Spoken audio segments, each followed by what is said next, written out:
L'émergence de Bourne est le plus long siphon de France entièrement noyé, d'une distance de presque 4 km, franchie seulement par une poignée de plongeurs souterrains aguerris.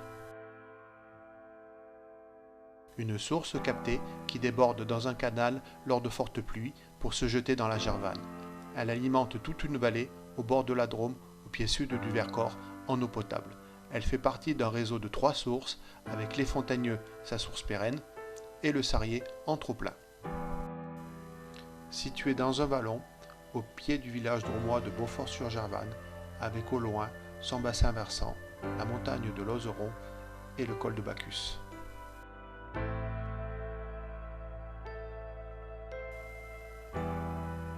Bertrand Léger, plongeur spéléo-grenoblois, l'un des pionniers de la plongée souterraine moderne en France, a été l'un des premiers à s'intéresser à l'émergence de Bourne, voyant l'immense potentiel de ce réseau souterrain qui circule dans les veines de la Terre, titre de son film qui retrace son aventure dans ce lieu. Dans les années 70-80, le matériel de plongée qu'utilisait Bertrand était assez sommaire. Un bibouteille et un petit scooter sous-marin pour progresser contre un courant important qui sort au travers d'une fissure dans la roche. Des éclairages peu puissants qui n'éclairent que sur 2-3 mètres seulement. Un matériel rudimentaire issu de la plongée mer qui lui permit de progresser à l'intérieur de cette source souterraine sur 2300 mètres, un record mondial pour l'époque, afin de relever la topographie de la cavité à l'aide d'un compas pour la direction, d'un profondimètre pour la profondeur et la pente, ainsi que la distance par des étiquettes fixées sur le fil d'Ariane. Les données ainsi recueillies sont inscrites sur une plaquette pour leur traitement une fois sortis de l'eau. De nombreuses heures de plongée, avec à chaque fois de longs paliers de décompression réalisés à l'aide de bouteilles relais installées tout au long de son parcours par ses équipiers, notamment Jean-Luc Camus, Gérard Bugel, Daniel Andrès, Patrick Dupuy, Claude Albertini et Fredo Poggia. Au début des années 80, un nouveau plongeur, le Suisse Olivier Isler, s'intéresse à son tour à l'émergence de Bourne. Après 2 plongées d'exploration, il avouera par la suite que Bourne fut la plongée la plus difficile qu'il réalisa au cours de sa carrière. Il utilisera du matériel un peu plus moderne, un nouveau scooter sous-marin plus puissant avec une grande autonomie afin de lutter efficacement contre le courant. Il ne progressa que de 120 mètres supplémentaires au-delà du dernier terminus de Bertrand Léger. Une carrière qui l'amena à poser les bases de la plongée souterraine du futur, en développant dans les années 90 le premier recycleur redondant, lui permettant de réaliser de très grosses et longues plongées, ainsi qu'un double scooter pour la résurgence de la Dulcoli en Dordogne, cavité entièrement noyée sur plus de 7 km actuellement, dans laquelle aucune sortie n'a encore été trouvée.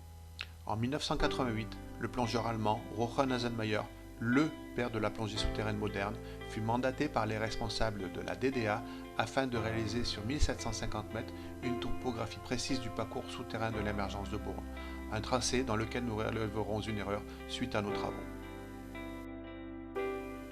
Un an auparavant, le plongeur français Francis Le Guen fut sollicité par les futurs gestionnaires pour réaliser une opération de repérage du futur captage à l'aide d'une balise de radiolocalisation installée dans la cavité. Celle-ci émet un fort champ magnétique qui peut être repéré en surface au point vertical d'émission et ainsi déterminer un point de forage précis. Malheureusement, cette opération ne fut pas couronnée de succès, mais sera racontée dans un reportage diffusé dans le magazine d'aventure de TF1, Ushuaïa. À l'issue de ces différentes plongées d'exploration, de travail et d'études réalisées dans l'émergence de Bourne afin de pallier au manque d'eau potable que subit toute une vallée, une nouvelle aventure commence. Sous l'impulsion de Jacques Ravel, une solution est trouvée. En 1993, les travaux d'aménagement du futur captage commencent à l'entrée de la cavité. L'installation d'un bâtiment pour les pompes d'aspiration, le creusement d'un canal avec l'agrandissement du porche d'entrée de la grotte, pour la mise en place d'une conduite de 400 mm de diamètre par les plongeurs de la Société de travaux sous-marins drômoise Ocane, dirigée par Pierre Grousset, un compagnon d'aventure de Bertrand Léger. La crépine d'aspiration, qui est immergée à 150 mètres de l'entrée, aspire l'eau sans besoin d'énergie, comme avec un siphon, en créant un vide d'air à l'intérieur de la conduite pour redescendre l'eau dans la vallée par gravité. jusqu'aux installations du syndicat mixte des eaux d'Aume-Gervanne à Mirabel et Blacon. L'eau ainsi jaillie et peut être consommée par 15 000 habitants répartis sur 7 communes. En 2003, une nouvelle aventure débute avec l'association Les Fils d'Ariane. En novembre 2002, une violente crue met à mal les installations. Il faut comprendre un peu mieux d'où vient toute cette eau pour préserver cette ressource. L'association, grâce à ses plongeurs expérimentés et les techniques de plongée qui ont bien évolué depuis 20 ans, en 3 explorations successives, franchissent ce siphon de presque 4 km au-delà du terminus d'Olivier-Isler à 2500 mètres. En 2005, Bourne devient le plus long siphon franchi en Europe. En 2007, Xavier fait appel aux plongeurs anglais Rick et John, à eux trois les plus grands spécialistes de plongée souterraine en Europe dans les années 2000, afin d'explorer la partie exondée après une plongée de presque 4 km qui se divise en 2 branches. À gauche, une galerie où coule une rivière souterraine, à droite, une galerie fossile. Ils porteront l'exploration de l'émergence de Bourne sur une distance supérieure à 5 km. En parallèle, nous réalisons une étude archéologique menée par Yves Billot. Nous trouverons des ossements, principalement d'animaux domestiques, datant de moins 10 000 à moins 8 000 ans, observation déjà réalisée par les plongeurs suisses d'Olivier-Isler. Des silex taillés datant de moins 6 000 à moins 5 000 ans, de la poterie et de la céramique de l'âge de bronze et du fer. Fouilles réalisées sur une distance de 400 mètres depuis l'entrée, se situant sous Beaufort-sur-Gervanne. Nous reprenons nos plongées en 2017 avec une nouvelle convention signée avec les gestionnaires. Nos techniques de plongée ont encore évolué et vont nous permettre de poursuivre nos explorations. Après 10 ans sans plongée, nous décidons dans un premier temps de remplacer sur 2 km notre fil d'Ariane, le fil guide qui nous sert en plongée pour sécuriser notre parcours, mais surtout d'apposer des étiquettes de distance sur le fil pour reprendre la totalité de la topographie avec nos instruments de l'époque en plusieurs centaines de points. Dans la zone lointaine, de nombreuses difficultés ne nous permettent pas d'utiliser les anciennes méthodes de topographie. Heureusement, une console de navigation va être commercialisée. Elle permet d'enregistrer notre parcours en plongée, puis avec un logiciel, dessiner sur un plan et sur une carte le trajet de la cavité. La totalité du siphon de 3800 mètres est ainsi topographiée, mais des perturbations altèrent les enregistrements de la console, principalement le courant. Afin de recaler le tracé, en mai 2019, nous réalisons une opération de pose de 5 balises de radiolocalisation jusqu'à 3800 mètres. Placée verticalement à l'aide d'un parachute au milieu de la galerie, elle émet un fort champ magnétique.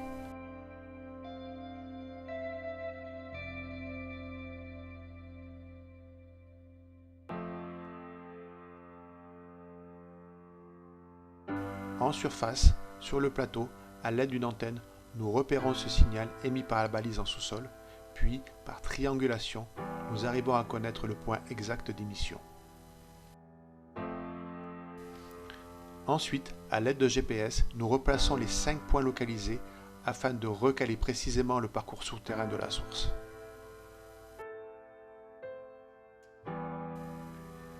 Il nous faut aussi connaître plus précisément le bassin versant situé sur le plateau au-dessus de l'Oseron, le col de Bacchus et Parlon de Baie. Avec Baudouin-Lismone, nous ferons plusieurs colorations dans cette zone, notamment dans le ruisseau des Combes, à l'aide de colorant alimentaire qui s'infiltrera dans les sous-sols au travers de pertes. Colorant qui sera ensuite analysé par des instruments disposés dans la résidence des Fontaineux pour déterminer le temps de trajet et sa concentration. Tous ces résultats seront présentés lors d'une conférence à Mirabel et Blacon en février 2020. Mais peu avant, nous venions de faire une nouvelle découverte vers 1400 mètres en rive droite. Une galerie inconnue se dirigeant vers l'ouest. Une galerie plus intime où l'eau est souvent plus claire. Une question qu'il nous faut élucider en explorant ce nouveau réseau.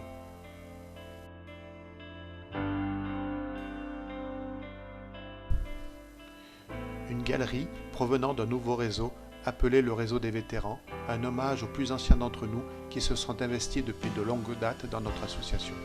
Une galerie à peine plus large qu'un plongeur, dans laquelle il doit se faufiler pour progresser sur une distance d'environ 300 mètres. C'est toujours une joie pour un aventurier de progresser dans une galerie à la découverte de l'inconnu.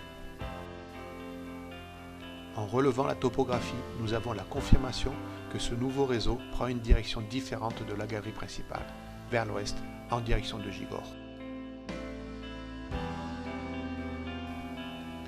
Au bout de cette galerie, nous arrivons sur une étroiture, dans laquelle nous nous engageons avec prudence. Un laminoir sur plusieurs mètres de long, à peine quelques dizaines de centimètres de haut, où le passage d'un plongeur soulève très vite des sédiments, rendant la visibilité peu engageante.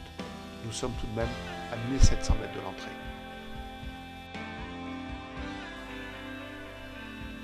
Mais quelle ne fut pas notre surprise d'arriver dans un boyau plus confortable, et surtout un carrefour où partent 3 galeries avec des circulations d'eau complètement différentes, que nous appellerons le réseau des gamins par la jeunesse de ses découvreurs. 3 galeries que nous explorons avec enthousiasme, 2 amont et 2 aval.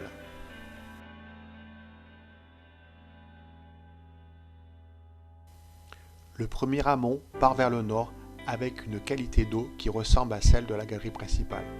Nous avons très vite la confirmation en faisant la jonction en bas de la salle Bertrand Léger à la cote 2250 mètres dans le réseau principal.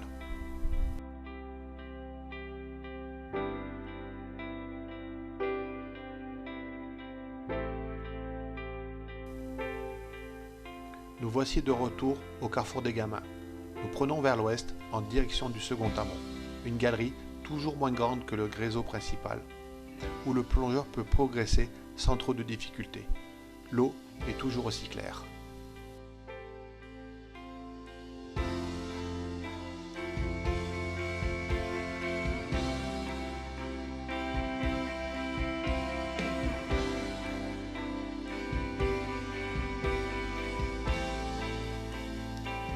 Au bout de 700 mètres d'exploration, nous arrivons au point le plus bas de toute l'émergence de Bourne, à moins 54 mètres de profondeur, à plus de 2500 mètres de l'entrée.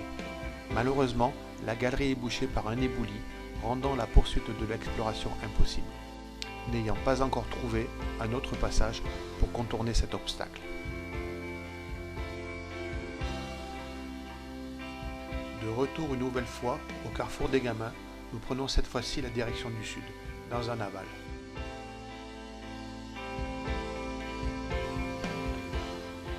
Après 400 mètres de galerie aux volumes identiques que l'amont, la pente s'infléchit pour faire surface.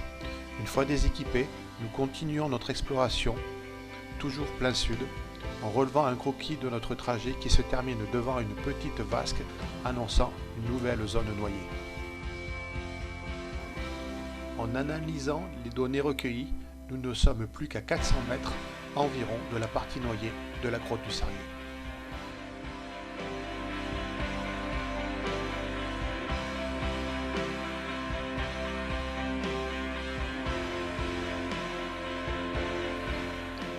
Mais il reste encore un gros travail à faire, franchir une nouvelle fois les 3800 mètres du siphon de la galerie principale pour réaliser la topographie du réseau exondé. Nous utilisons maintenant des recycleurs comme appareil respiratoire qui nous permet d'avoir une autonomie presque illimitée, tracté par de puissants scooters sous-marins capables de franchir ce long siphon en moins d'1h30.